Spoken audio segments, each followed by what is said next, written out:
Bonjour à toutes et à tous, je suis ravie de vous retrouver dans Smart Tech, le rendez-vous des nouvelles technologies de Bismart. Au sommaire de cette émission, le comeback historique de Thomson, les prémices de l'informatique en France, c'est lui. Et puis surprise, dans les années 90, l'entreprise arrête sa production de matériel pendant plusieurs années pour revenir sur le marché très concurrentiel du matériel informatique en 2013. À l'origine de cette renaissance, Stéphane Francet, on en parle avec lui dans une petite minute. Également dans cette émission, le métavers, à quoi ça sert? Alors que Meta semblait ouvrir la voie en investissant des sommes astronomiques dans le métavers, la société, on s'en rappelle, a finalement fini par le mettre de côté. Nous prendrons donc le temps dans cette émission aujourd'hui de redéfinir ces univers virtuels immersifs, leur intérêt pour les entreprises par exemple. Les cas d'usage sont nombreux, industrie, formation, culture, mais nous sommes encore loin d'une adoption globale par le grand public. Et puis aujourd'hui, c'est le rendez-vous crypto. Flavio Restelli, consultant blockchain et cryptoactif chez KPMG, nous fera sa revue de presse des actualités du secteur. Au programme, l'intérêt grandissant des acteurs traditionnels de la finance pour le marché des cryptoactifs.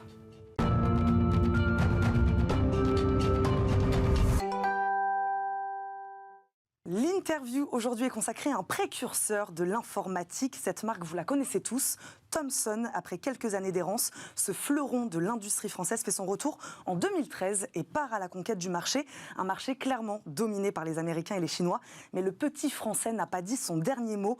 On en parle aujourd'hui avec celui à l'origine de cette renaissance. Stéphane Francet nous accompagne, le fondateur et directeur général de Metavisio Thomson Computing, puisque c'est son nom maintenant. Bonjour Stéphane Francet. Bonjour. Merci beaucoup de nous accompagner aujourd'hui dans Smart Tech. Ma première question est assez simple. Comment vous vous êtes retrouvé sur ce projet un peu fou de reprendre Thomson?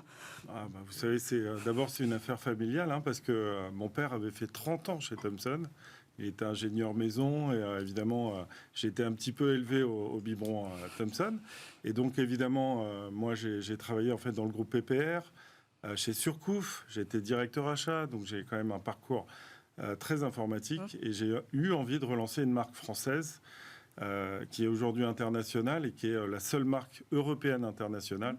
Évidemment, le son Thomson est venu à mon oreille, et effectivement, sur la partie informatique, c'est nous, avec mon équipe en 2013, qui avons repris la marque et qui l'avons développée maintenant dans 37 pays cette année. Un beau pari. Donc, comment vous expliquez, je le disais, que cette entreprise soit restée dormante pendant quoi? Près de 20 ans? Vous vous rappelez sûrement qu'à un moment donné, notre Premier ministre Juppé avait parlé de Thomson qui valait 1 franc, pardon, excusez-moi. Ouais. Et globalement, effectivement, il y a eu des tentatives aux États-Unis de pénétrer le marché avec l'informatique. Le marché s'est durci. Il y a 6 géants de l'informatique qui possèdent 80% du marché mondial. Et il y a énormément d'opportunités en ce moment, puisqu'effectivement, les 3 Chinois taïwanais sont un petit peu, en fait, par exemple, par rapport à l'Inde, le marché indien a interdit les Chinois de marché public. Et donc, il y a une opportunité pour une marque européenne, Thomson, connue, qui date du 19e siècle, qui a plus de 130 ans, et qui, globalement, en fait, fascine les Français. On va parler de comment vous la développez, cette entreprise, depuis 2013. Donc, comment, par quels moyens, moi, c'est une question que je me suis posée, évidemment, on ressuscite une société qui a quand même cette notoriété. Voilà, le nom Thomson nous dit quelque chose. Voilà, par quels moyens, comment on fait? Alors, moi, j'avais une boîte de distribution. Je connaissais vraiment le milieu français-européen. Et évidemment, en fait, on a lancé des gammes produits, en fait, qui étaient moins chères, avec plus de technologie, parce qu'on a une stratégie de changement de technologie tous les 6 mois, là où les géants de l'informatique mettent plutôt 2 ans pour essayer de prendre un maximum d'argent. On a des marges qui sont petites et on a des différences de prix qui sont assez impressionnantes par rapport à nos concurrents, qui a fait que dès le départ, en fait, on a réussi à prendre des parts de marché dans le retail. Donc quand on parle retail, on parle de marques essentielles en France, françaises comme Leclerc par exemple, où en fait en informatique on a fait vraiment des percées impressionnantes, comme Conforama, en fait la Fnac. Et vous savez, aujourd'hui, on a l'ensemble des acteurs français en fait qui jouent avec nous. Et ça, c'est la première année. On est en 2023. On a repris la marque en 2013. On aura mis donc 10 ans, c'est notre anniversaire depuis quelques jours, à pénétrer en fait le marché français dans son intégralité. Mais on vend aussi des PC aux Américains. On est très fiers. On vend des PC aux Canadiens. On vend des PC en Afrique. On a des projets en fait avec l'Inde. On a le Moyen-Orient avec le Middle East qui évidemment à Dubaï avait commencé il y a quelques années. Et finalement, en fait, on est en train de placer Thomson un peu partout. Alors, je dis pas que c'est facile. Oui. Je dis juste que d'abord, on a une stratégie extrêmement en fait sympathique puisque globalement, donc, on est moins pour reparler, cher c'est et ce que plus vous technologique. voilà, c'est ce que vous disiez. Le positionnement, donc, c'était de faire un peu moins cher. Bien Voilà, sûr. c'était ça. On a des charges de structure qui sont moins chères que les géants de l'informatique.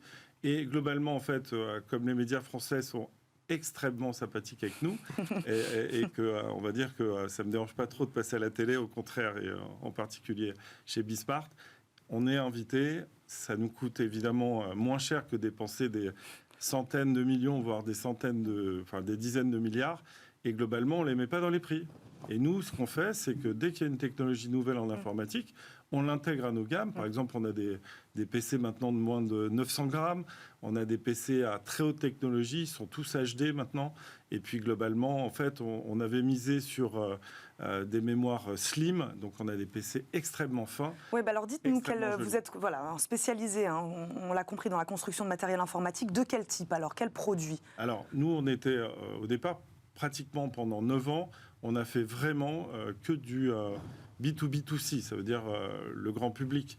Et comme la marque était extrêmement connue, on a eu évidemment une performance extrêmement forte. Et puis on a décidé, à partir de l'année dernière, de se lancer également dans le marché du B2G, donc ça veut dire l'État, en se disant ce serait bien quand même que l'État français fasse quelques commandes en fait à une marque française. On a du mal quand même. On ne cache pas que bizarrement en fait l'État français. Ils n'étaient pas prompts à vous soutenir ou à. On va dire ils sont peut-être un peu plus lents que le retail français. Moins agile. Voilà. Et puis bon, aussi, il faut être honnête, on avait des gammes qui étaient plutôt structurées pour le grand public. Et puis de l'autre côté, on est en train d'ouvrir des marchés. Donc on a postulé pour l'Inde, par exemple, et on devrait avoir les premières commandes la semaine prochaine, avec sur des marchés, vous imaginez, 1,4 milliard, où les Indiens ont annoncé dans les marchés publics, il n'y aurait plus de produits chinois. Et ça, c'est depuis le 1er janvier 2023. Qu'est-ce qui vous différencie aujourd'hui des Américains et des Chinois, donc? Eh bien, en fait, encore une fois, notre stratégie, c'est d'intégrer la technologie quand elle sort et pas d'attendre. Et l'idée, évidemment, c'est de se démarquer en cela, avec plus de techno, des produits extrêmement qualitatifs et en vérité aussi des produits qui sont saillants, jolis et qu'on a envie de montrer à tout le monde. On parle d'un petit français, donc, et quand on parle Made in France, c'est vrai qu'on se pose la question, conception, assemblage, aujourd'hui, quelle partie est véritablement fait en France? Alors déjà, je ne suis pas si petit que ça, je fais 1m80. Mais non, on est évidemment, toute la conception, elle est faite en France. Ouais. On a, grâce d'ailleurs à l'Île-de-France et au programme de soutien, on a monté, nous, en fait, un atelier technologique où ça nous a permis de doubler l'effectif en face de notre siège société. Et puis, on progresse petit à petit en mettant pas la charrue avant les bœufs. Notre idée, en fait, c'est avec nos techniciens de sortir les produits avec les dernières technologies, de les tester. Une fois qu'ils sont fiabilisés, évidemment, on les fait produire là où, en fait, on a les composants les moins chers. C'est-à-dire aujourd'hui, on a une grosse partie de la production en Chine, mais on est en train de développer un centre, par exemple, d'assemblage au Maroc pour pouvoir, en fait, livrer l'ensemble des pays africains. Ça, c'est le Covid qui a fait aussi qu'on a pu changer aussi un moment de stratégie? Oui, alors vous avez entièrement raison. On a eu effectivement du soutien de l'Île-de-France pendant le Covid. On a monté un atelier où on met plutôt les moyennes gammes et les hautes gammes, en fait, qui sont montées en France. Donc on a quand même de la conception plus du montage en France. Et évidemment, on peut livrer plus vite grâce à cela. Et puis on a le soutien de Microsoft, on a le soutien d'Intel, on a le soutien même de Qualcomm, qui sont les processeurs, vous savez, plutôt monopolistiques en téléphone. Mais on a aussi une gamme qui nous permet d'avoir 2 fois plus d'autonomie de batterie avec des processeurs Qualcomm. Je crois qu'on est les seuls au monde à avoir une gamme entière Qualcomm Thomson. Les marchés sur lesquels vous vous développez, vous parliez de l'Inde notamment. Vous vous adressez à eux comment? Quels produits les intéressent? Vous savez, quand vous êtes indien et que vous êtes au gouvernement et que vous venez en fait quasiment dire non aux 3 marques qui pèsent plus de 50% du marché mondial, vous tournez vers en fait des sociétés qui ont et du prestige et en même temps la technologie. Donc Thomson est peut-être, pas dire l'unique, mais certainement la plus connue des marques informatiques en Europe.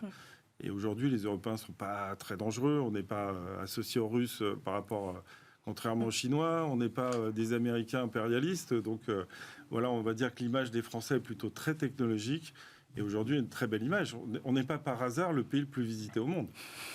Le Covid, est-ce qu'il a changé aussi, je ne sais pas, la manière de consommer est-ce que peut-être on peut parler du marché européen ou des Français, je ne sais pas, la manière de consommer le matériel informatique? Alors oui, on a, comme vous le savez sûrement, on a associé par exemple Teddy Riner, avec qui on a le droit à l'image sur toute l'informatique, qui est évidemment en fait quelqu'un qui nous aide dans la perception en fait de la marque Thomson.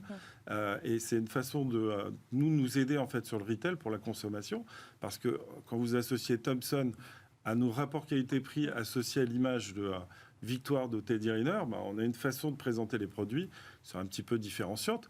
Et encore une fois, on est français. Enfin, je veux dire, j'ai pas choisi mon nom par hasard. Je l'ai pas choisi évidemment. Et merci de cette transmission. Franchement, on a un avenir qui est certain. On s'est mis en bourse aussi pour soutenir le développement de la société. Et c'est vrai que je promets à tous ceux qui ont pris des actions un avenir florissant, parce que derrière, c'est devant nous, quoi. Là, on a une sacrée opportunité, parce qu'effectivement, les marques chinoises, taïwanaises, les Chinois sont quand même très très proches des Russes. Et effectivement, de l'autre côté, les Américains sont un peu trop impérialistes en ce moment. Ça nous laisse des opportunités incroyables. Et puis c'est vrai aussi, il faut reconnaître qu'avec le Covid, nous on a comme tout le monde une très très forte croissance en 2020 et 2021, surtout les 6 derniers mois de 2020 évidemment.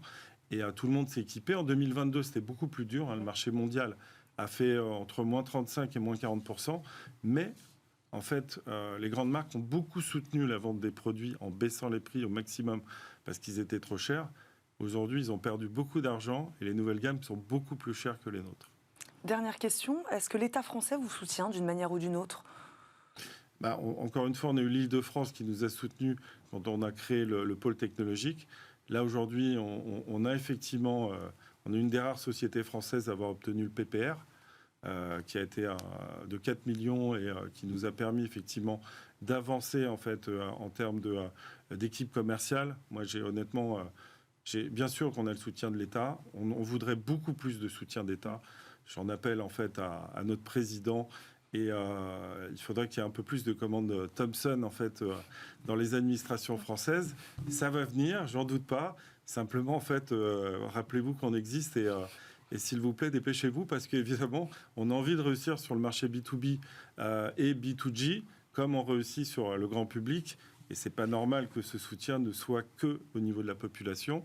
Voilà, encore une fois, on est en plus moins cher. Donc là, on a tout dit, quoi. Le message est passé, Stéphane Francet. Merci beaucoup d'avoir répondu à nos questions. Vous restez avec nous pour le reste de cette émission. Je rappelle, vous êtes le fondateur et directeur général, mais on l'avait compris, de Metavisio Thomson Computing. Merci. Je suis même président, excusez-moi. Et président, voilà. Fondateur, directeur, président. Président de Thomson Computing. Président. Voilà. Merci beaucoup. Vous restez avec nous. Tout de suite, on passe au talk.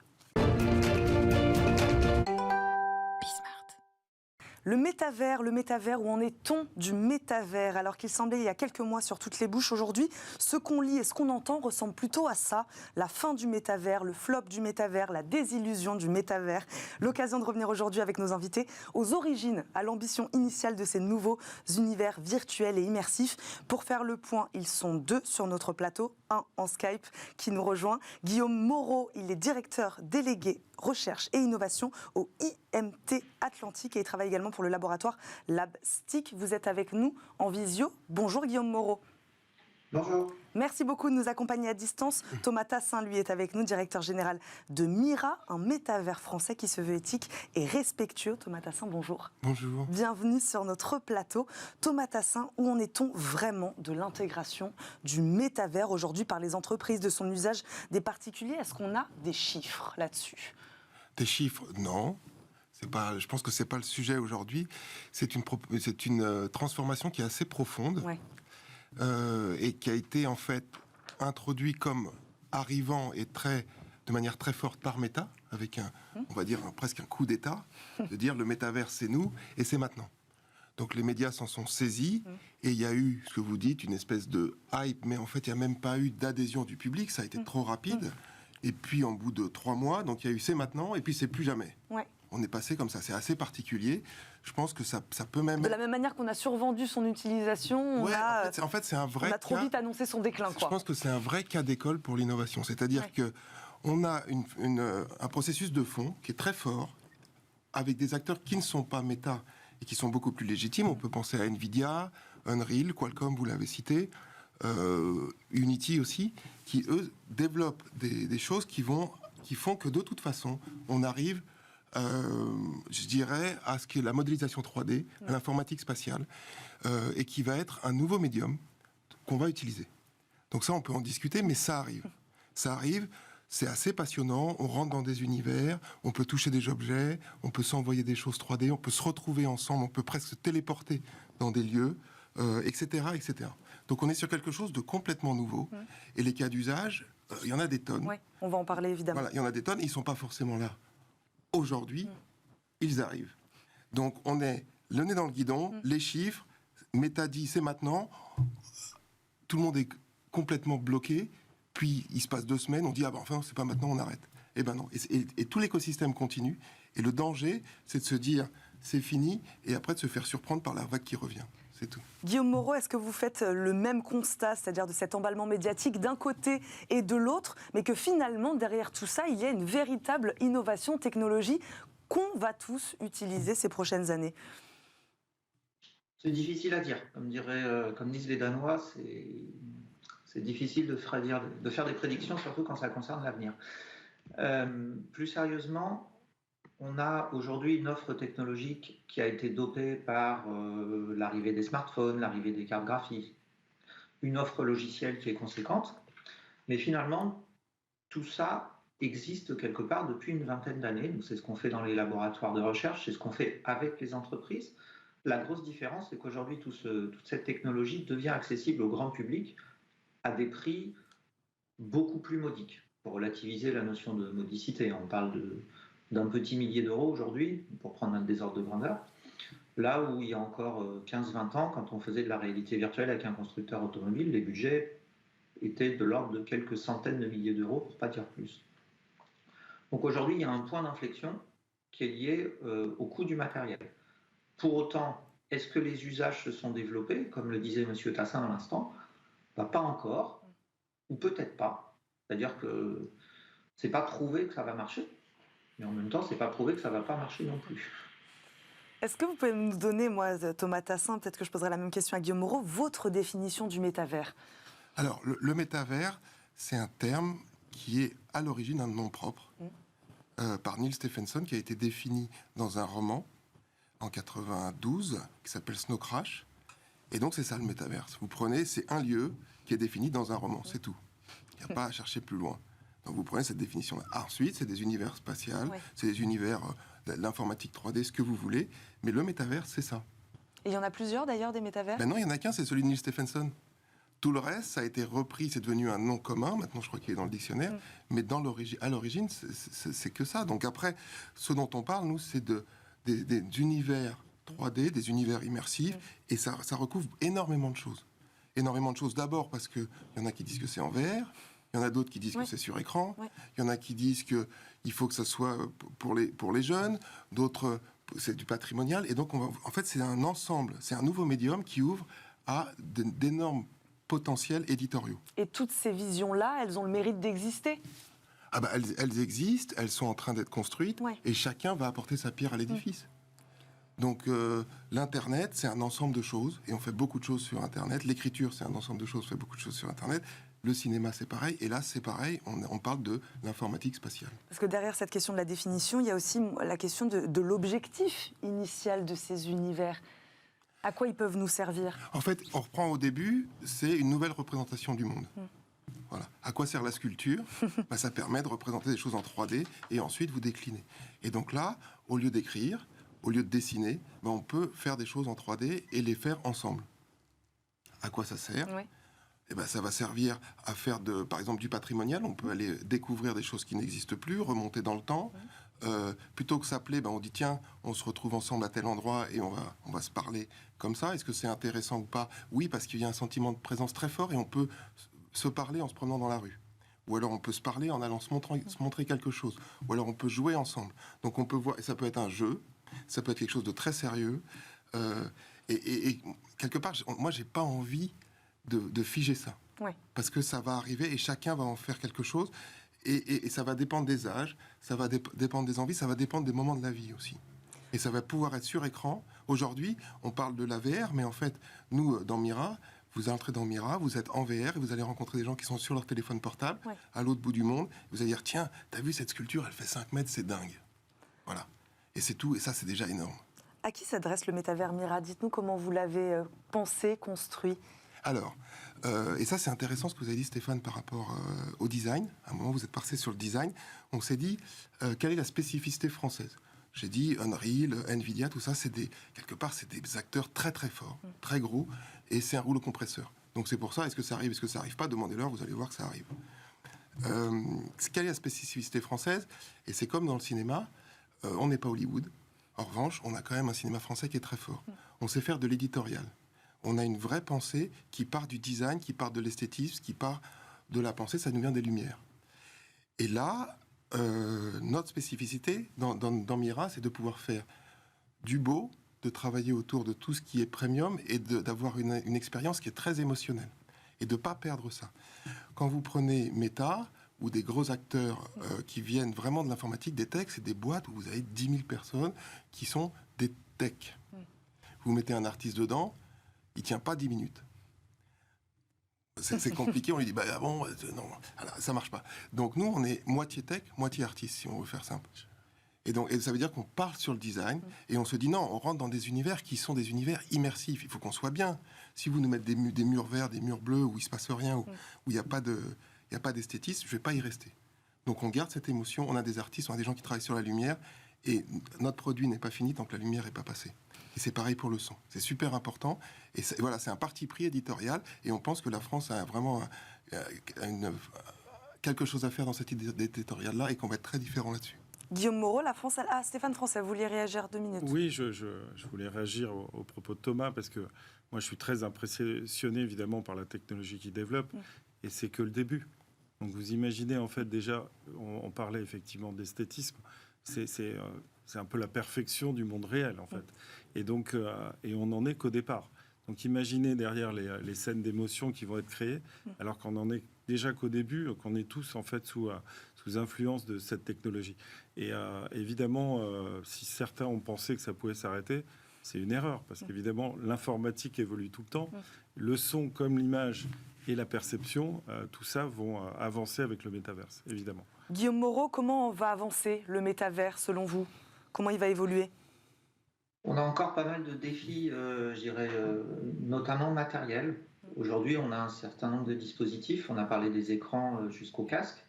Les casques, ils sont loin d'être parfaits. C'est aujourd'hui un casque, et ça le sera toujours par les lois de la physique, un compromis entre on veut le casque le plus petit possible et qui a le plus grand champ de vision possible, autrement dit qui vous englobe la tête le plus possible. On veut une autonomie énergétique malgré une certaine légèreté, ce qui là encore est une contradiction. Et évidemment, on veut aussi une espèce d'autonomie, j'allais dire radio. On veut des casques sans fil. Donc il faut transmettre des informations via des réseaux qui existent ou qui n'existent pas encore, mais qui là encore peuvent coûter cher en matière d'énergie. Donc il y a déjà un gros compromis à obtenir sur le matériel, pour ne pas parler de tous les problèmes visuels que ça pose de façon générale. Ensuite, côté logiciel, on commence à avoir aujourd'hui des logiciels de création de contenu. Pour autant, ces logiciels ne sont pas tous accessibles, et je reprends les propos de M. Tassin, ils ne sont pas toujours accessibles, on va dire, aux non-technologues, aux non-artistes, aux artistes plutôt. Ils ne sont pas si faciles que ça à utiliser. Et puis, créer un contenu graphique, c'est bien. Être capable de le faire vivre, c'est encore une difficulté supplémentaire du point de vue logiciel. Et puis, restera à vérifier les usages, la déontologie et l'éthique qui va autour, ainsi qu'éventuellement le cadre juridique. Le métavers pose de ce point de vue-là des nouvelles questions. Qui pour l'instant n'est pas défini, ce cadre juridique. Je rebondis sur ce que vous dites. Alors, il est défini tout en ne l'étant pas, puisqu'il est nécessairement questionnable. Si on fait un parallèle avec les jeux vidéo, par exemple, Aujourd'hui, dans un jeu vidéo, on va dire de manière simple que vous avez non seulement le droit, mais l'objectif de tuer votre prochain. Donc, de ce point de vue-là, la législation classique ne s'applique guère. À l'inverse, il y a aujourd'hui dans les jeux vidéo, et c'est malheureusement bien connu, des phénomènes de harcèlement, notamment vis-à-vis des jeunes filles, qui, eux, sont fort heureusement répréhensibles. Donc le statut juridique de ce qui se passe aujourd'hui dans un univers de réalité virtuelle, pour ne pas dire métavers, c'est pas si clair. Où commence la loi? Où s'arrête-t-elle? Quelle est la morale qu'on peut mettre derrière? Et je vais citer un exemple un petit peu anecdotique, mais qui place la difficulté du débat. Aujourd'hui, vous pouvez tuer votre voisin dans un jeu vidéo, dans le métavers, aucun souci. En revanche, si vous faites du mal à un petit chat, là, c'est tout de suite beaucoup plus compliqué moralement parlant. Pour autant, le chat reste aussi virtuel que votre voisin virtuel. Donc voilà, pas mal de questions, pas beaucoup de solutions. Meta se pose par exemple énormément de questions sur comment gérer les phénomènes de harcèlement dans son métavers. Mais il n'y a pas encore de réponse absolue. Donc ça aussi, ça va évoluer. Question éthique, je suis obligée de vous la poser aussi, puisque c'est comme ça que vous vous définissez un métavers éthique et respectueux. Qu'est-ce que ça veut dire, un métavers éthique ? Alors, c'est-à-dire qu'on se pose toutes ces questions-là et on y répond le mieux possible. Alors, les questions, elles vont du green, Ouais. évidemment. Impact environnemental. Voilà, à la déontologie. Qu'est-ce qu'on propose ? Je pense que la question la principale, c'est qu'est-ce qu'on propose ? On vient pourquoi ? On part avec quoi ? Voilà. C'est cette question-là. Après, évidemment, le harcèlement, tout ça, ce sont des sujets. Mais si jamais on vient et qu'on vient pour des mauvaises raisons, qu'on est harcelé et qu'on repart avec des choses négatives, quelque part, on a raté. Donc nous, quand on dit éthique, c'est-à-dire qu'on y va pour être enrichi, que ce soit du côté pédagogique, éducation, et on ressort avec une envie qui va nous connecter de manière plus forte avec le monde réel. Mais je rebondis sur ce que vous dites, pourquoi on y va justement ? Moi je me suis posé la question, est-ce qu'il n'y a pas une forme, de la même manière quand on parle de la transition écologique, de greenwashing aujourd'hui, avec des entreprises qui se lancent dans le métavers pour dire « je me suis lancé dans le métavers » sans véritablement se poser la question du pourquoi ? Ah, ça c'est les entreprises. Oui. D'accord. Pourquoi c'est pas du greenwashing, c'est de se dire on est à la mode. On est à la mode et on y va. Non, je pense qu'il y a une vraie prise de conscience que ça va être un média important, un médium important, et que soit les consommateurs de ces entreprises-là, alors après il faut regarder entreprise par entreprise, soit les entreprises elles-mêmes, parce qu'il y a beaucoup d'entreprises qui vont pour l'interne, ça va être quelque chose où on va pouvoir transmettre les valeurs de l'entreprise. Ça devient un nouveau vecteur de ce qu'est l'entreprise et comment elle respire et elle vit. Donc, je pense que c'est autour de ça où il y a eu la communication. Il y a la communication, la photo, les films, la com. C'est quand même très important pour l'entreprise. Et là, c'est un nouvel outil beaucoup plus fort, beaucoup plus immersif. Donc oui, c'est logique de se poser la question et d'aller voir et de commencer le plus tôt possible parce que ça va être un travail. C'est une page blanche.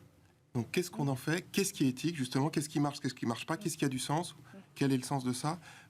C'est vraiment un travail. Donc, ça me paraît très, très logique que les entreprises s'y intéressent. Et nous, on travaille beaucoup avec des marques et des maisons, beaucoup dans le luxe, autour de ça.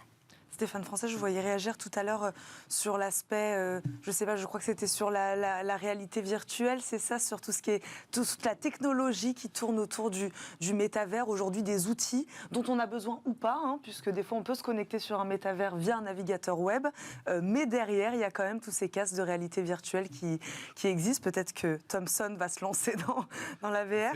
En tout cas, en parlant avec vous dans cette émission, ça donne envie effectivement. Parce que j'entendais tout à l'heure, et c'était très justement annoncé, qu'il y avait des problèmes aussi de consommation d'énergie. Et là, pour le coup, en fait, on parlait de Qualcomm. Nous, on a des ordinateurs qui ont 24 heures d'autonomie.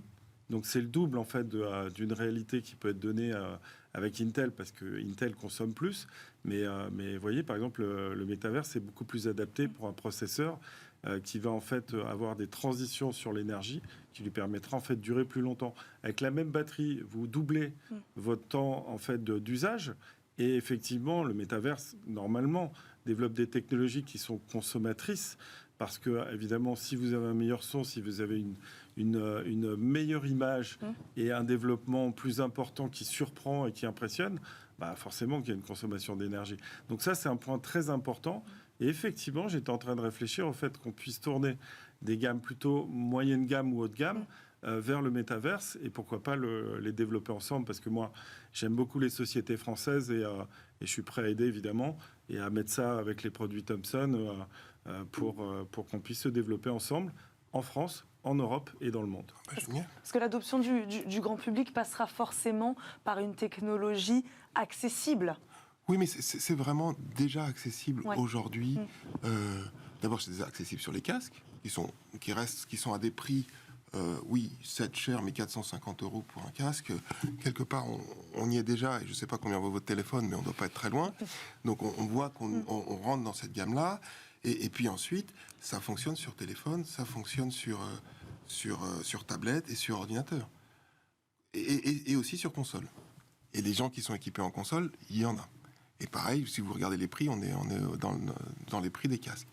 Donc, c'est déjà accessible. Tout ça est en train de se mettre en place. Et je pense que ça va être plus rapide que prévu.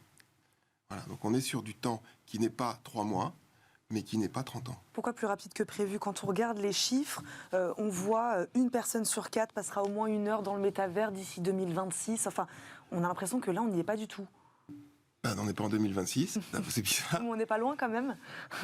On n'y est pas du tout, mais 2 ans par rapport à 3 mois, oui, ça peut accélérer. Il peut se passer des choses, ça peut aller très vite ces prochaines années. Vous prenez Zoom avant le Covid et Zoom après le Covid, vous allez voir que les chiffres ne sont pas les mêmes. Et donc là, il suffit d'un petit déclencheur. Je ne sais pas, j'ai entendu parler d'un casque Apple, par exemple, qui devrait arriver. Ou non, Apple, je ne connais pas. Bon, voilà. En tout cas, il va y avoir différentes choses. Quand vous avez un champion qui lance la course, vous avez beaucoup de monde qui suit derrière, les prix qui baissent, l'accessibilité, les nouvelles façons, les nouveaux UX qu'on appelle expérience utilisateur, interface utilisateur qui se mettent en place, et puis ça devient naturel et on oublie. Et vous reprenez le téléphone, on ne pouvait pas se connecter, ça ne marchait pas, c'était cher quand on appelait sur un téléphone, et on se disait ça sert à rien, puis petit à petit on a mis de l'appareil photo dedans, on dit c'est complètement débile, et aujourd'hui, on a des téléphones qui coûtent cher quand même et qui font tout ça et plus personne ne se pose la question et tout le monde a 1 ou 2 téléphones et toute la journée dessus. Ça va pas forcément être le cas avec le métavers. Ce problème d'addiction peut se poser un peu moins parce que quand on est dans un casque, le fait que ça soit immersif, on est plus proche d'une expérience cinéma que d'une expérience télévision ou téléphone. Donc là, par rapport à l'éthique, nous on est assez confortable avec ça. Mais le fait que ça soit un espace où on va assez régulièrement pour retrouver des amis, faire des choses, et ça je ne vais pas rentrer dans les usages parce que sinon c'est terminé, mais voilà. Oui, ça va se passer. On arrive à la fin, Guillaume Moreau, en 1 minute, vous nous parliez tout à l'heure des freins à dépasser, logistique, technologique, voilà, quelles sont les questions qu'on va devoir se poser demain? Alors la première, je vais commencer par quelque chose d'extrêmement simple. Très rapidement, aujourd'hui, les écrans ne sont pas bons pour le système visuel humain. Et je dis bien les écrans, ce n'est pas spécifique au métavers, c'est vrai aussi pour les téléphones portables. Et tous les écrans, quels qu'ils soient, quelle que soit leur qualité. Pourquoi? Parce que simplement, ils nuisent au développement du système visuel humain qui se développe jusque vers 20 ans. Ils favorisent une forme de myopie. Et donc, on se retrouve aujourd'hui, par exemple en Chine, avec une prévalence de la myopie chez les adolescents qui est supérieure à 80%. Donc voilà, un obstacle. Tout simple, tout bête, compréhensible par tous. Et puis après, les autres, on en a parlé, développement technologique, usage. Ça reste, pour reprendre l'exemple de Zoom là, qui vient d'être cité par M. Tassin, moi ce que je trouve intéressant là-dedans, c'est qu'on a tous vécu pendant le confinement ce qui s'appelait les apéros WhatsApp, et on est tous d'accord pour dire que c'est pas la même chose qu'un apéro avec les copains.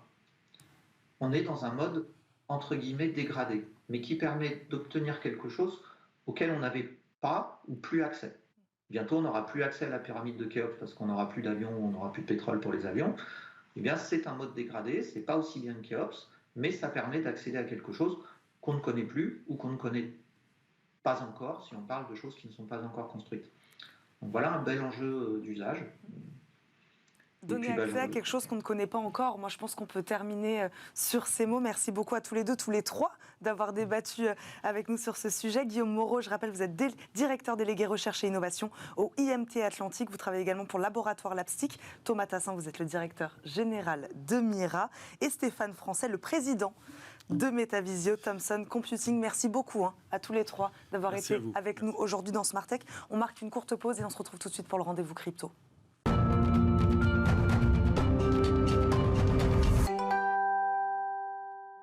C'est parti pour le rendez-vous. Nous faisons le tour des actualités du monde des cryptos aujourd'hui avec Flavio Restelli, consultant chez KPMG. Bonjour. Bonjour. Merci beaucoup Flavio de nous accompagner. D'abord, une info, c'est le géant BlackRock qui dépose une demande pour un ETF Bitcoin Spot à la SEC. Tout à fait, aux États-Unis. Alors, peut-être un peu de contexte. Ouais. Pendant ce marché pourtant baissier, les institutions financières traditionnelles ne sont surtout pas en train de s'arrêter en matière de crypto et il y a une demande croissante d'exposition aux actifs numériques tels que Bitcoin de la part d'acteurs qui pourtant ne sont pas à l'aise forcément avec la détention indirecte de ces actifs numériques et c'est pourquoi davantage d'offres pour une exposition indirecte à ce type d'actifs sont en train de naître. Et ce qui est intéressant cette fois-ci, c'est que BlackRock, donc le gestionnaire d'actifs le plus important du monde, est en train de proposer un ETF spot pour Bitcoin. Donc concrètement... Qu'est-ce que ça veut dire, Concrètement, ça voudrait dire qu'on pourrait acheter des parts de cet ETF comme un produit financier traditionnel coté en bourse, et que cela impliquerait une exposition directe derrière à du Bitcoin, sans pour autant avoir besoin de passer par des acteurs crypto et acheter de la crypto directement. Après, bien évidemment, derrière BlackRock, il y aurait un acteur crypto, en l'occurrence Coinbase, qui détiendrait les Bitcoins. Mais ce qui est intéressant de cette actualité, c'est que ça montre une appétence croissante de la part du monde financier traditionnel vis-à-vis de ces nouveaux actifs. Et pourquoi vis-à-vis du Bitcoin ? Bitcoin parce que c'est la crypto la plus importante, celle qui représente la plupart de la capitalisation boursière, la première. On se lance, mais on se lance quand même avec ce qui est plutôt reconnue. Tout à fait, celle pour laquelle il y a aussi le plus de demandes, il ne faut pas se le cacher. Des acteurs traditionnels, c'est ce que vous disiez, de la conservation, là, se positionnent eux aussi sur des actifs numériques. Tout à fait, et cette fois-ci d'ailleurs, on passe en Europe. On le sait, le cadre réglementaire est en train de progresser. La France a été pionnière, maintenant l'Union européenne avance avec son règlement MiCA. Pour le moment, le marché est encore fragmenté, on attend MiCA avec son harmonisation. Pour le moment, les acteurs ont besoin de licences au niveau national. Et ce qu'on constate, c'est que évidemment, les premiers à obtenir ces licences ont été les acteurs crypto-natifs. Mais aujourd'hui, même les banques traditionnelles sont en train d'acquérir ces licences pour pouvoir offrir des services crypto. Je pense à KCIS, filiale du groupe Crédit Agricole en France. Je pense à Deutsche Bank en Allemagne. C'est intéressant parce que ce sont des news qui parfois sont un peu négligées, elles ne font pas forcément la une. Mais sur le long terme, c'est ce qui va faire vraiment la différence. Que les banques traditionnelles qui sont déjà implantées sur le territoire acquérissent à la fois les compétences et les licences pour pouvoir offrir des services crypto. En France, on n'a pas encore de banque, d'exemple de banque. Si, par exemple, le CACIS, c'est en France, et puis évidemment, il y a Société Générale, il y a la Banque des Lubac, bien sûr. Oui, c'est ça, vous nous parliez de KCIS. Enfin, la Commission européenne, c'est ça, c'est votre dernière info, vient de publier un projet de législation visant à encadrer sa future monnaie numérique de banque centrale. Et oui, c'est vrai que les banques centrales, elles aussi, s'y mettent. Tout à fait, à propos du monde institutionnel. Alors là, c'est un autre sujet encore, dans le sens que si on fait un pas en arrière, les banques, par exemple, acquérissent des licences pour pouvoir émettre des actifs numériques, par exemple, la version gétonisée des actifs financiers traditionnels, ce qu'on appelle les security tokens. Je prends des actions, je prends des obligations, je les tokenise, donc je les présente sur blockchain sous forme de jetons, et après il va falloir les échanger.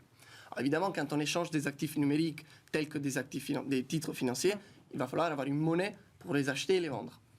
Et à ce propos, il y a déjà des options, par exemple les stablecoins, donc la représentation de l'euro ou du dollar sur blockchain public, mais ces stablecoins aujourd'hui sont émis par des entités privées. Donc les banques centrales réfléchissent, elles, à mettre à disposition une monnaie numérique, en l'occurrence l'euro numérique. Ce qui est encore compliqué, et on ne sait pas exactement quelle sera la fin de cette histoire, c'est que le projet d'euro numérique de la Banque Centrale Européenne est certes intéressant, mais ne circule pas sur blockchain. Donc souvent, on a tendance à mélanger un peu les deux sujets. Forcément, il y a effectivement un lien entre ces problématiques-là.